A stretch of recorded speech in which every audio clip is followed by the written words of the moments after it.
Guys, have you ever wondered kung bakit may mga negosyo na agad na sumisikat at nagiging successful habang ang iba ay mahirap makilala o kaya naman ay iilan lang ang mga nakakakilala sa kanila? Sa tulong ng marketing analysis ay doon natin malalaman kung bakit nga ba. Pero alamin muna natin ano nga ba ang market analysis. Market analysis is a process ng pag-aaral ng merkado upang maintindihan ang mga customer, kakompetensya at kabuuang kalagayan ng industriya. Sa madaling sabi, ito ang paraan para malaman kung sulit ba pasukin ang isang negosyo o produkto bago magsimula. Sa market analysis, tinitingnan natin ang target market. Sino ang mga bibili ng ating produkto, ano ang gusto nila at gaano kalaki ang demand.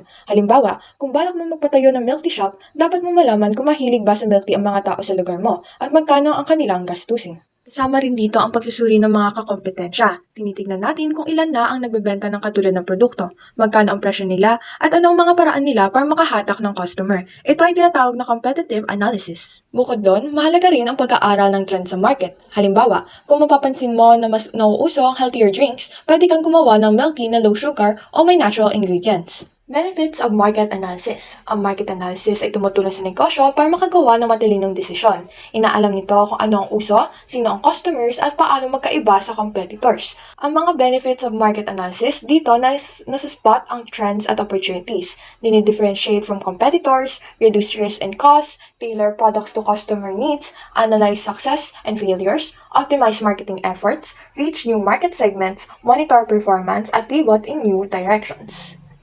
Is market analysis and SWOT analysis the same? The answer is no. Market analysis evaluates the market. SWOT analyzes your business. Hindi sila pareho. Ang market analysis ay tumitingin kung viable ang business idea sa market. Ang SWOT analysis ay tumitingin sa loob ng negosyo. Ano ang strength, weakness, opportunity, at ang threats nito. Sa kabuuan, ang market analysis ay tumutulong sa mga negosyante na gumawa ng matalinong desisyon, may iwasan ang pagkalugi, at makahanap ng opportunity para lumago. Well, malaking tulong dyan ang pagsasagawa ng market research. Bago ka magsimula ng kahit anong business, kailangan mo munang intindihin kung saan ka papasok, sino ang kalaban mo, at ano ang kulang sa merkado. Pag-usapan muna natin ang 6 important steps in understanding your market. Step 1. Ang unang hakbang ay research your industry. Ibig sabihin nito, alamin mo muna kung paano gumagana ang industriya na gusto mong pasukin. Kasama rito ang pag-aaral kung ilan yung existing businesses, kaano kalaki ang market size, at anong mga trending products or services ngayon. Para itong pag-observe sa buong mundo ng negosyo na gusto mong salihan, kailangan mo itong gawin para malaman kung saan ka pwede magtagumpay at kung anong opportunity ang naghihintay sa'yo. Halimbawa, bago magbenta ng bagong iced tea flavor ang Coca-Cola Philippines, ay nag-research muna sila sa beverage industry. Nakita nila na uso ngayon ang less sugar products, kaya naglabas sila ng Coke Zero Sugar para makasabay sa trend.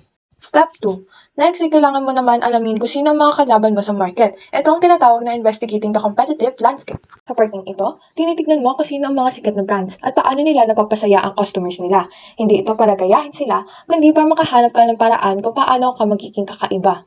Ang Shopee at Lazada ay parehong online shopping platforms, pero si Shopee ay mas kilala sa mga flash sales at free shipping voucher, kaya mas napapansin ito ng mga budget-conscious buyer. Dito mo makikita kung gaano kahalaga ang pag-aaral sa diskarte ng mga kakompetensya mo. Step 3, at syempre, ay identify market gaps. Dito mo malalaman kung ano ang kulang sa market o kung anong needs ng customer na hindi pa natutugunan ng mga existing brands.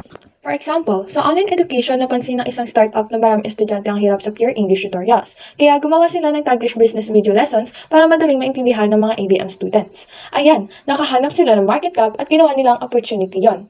Step 4, defining your target market means identifying the specific group of customers most likely to buy from you based on their demographics and psychographics.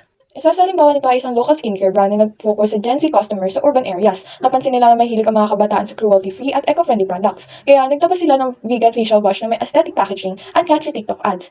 Ang step 5 naman ay identify barriers to entry. Dito mo tinitingnan kung ano ang mga hadlang bago ka makapasok sa industriya. Para kang nagpaplano ng lakad, kailangan mo malaman kung may traffic, toffee, o kailangan ng IT para makapasok. Ang last step ay step 6, create a sales forecast. Isang online seller ng personalized mugs ang nagbabalak na magbenta ngayong Christmas Christmas season. Pero hindi siya sure kung ilang mugs ang dapat niyang i-produce. Kaya nag-review siya ng past orders, tinignan ang trends at gumawa ng sales forecast para hindi siya ma-overstock o maubusan. Parang hula, pero may basehan. Inaaral mo kung gaano karaming produkto ang mabibenta mo sa susunod na buwan, quarter o taon. Para ka nag-budget. Kung gaanito ang demand, ilang iced coffee kaya ang mabibenta ko sa isang linggo. Ngayon na napag-aralan na natin ang 6 na mahalagang steps sa pagbuo ng negosyo mula sa pag-research ng industriya hanggang sa paggawa ng sales forecast. Isang tanong na lang ang natitira.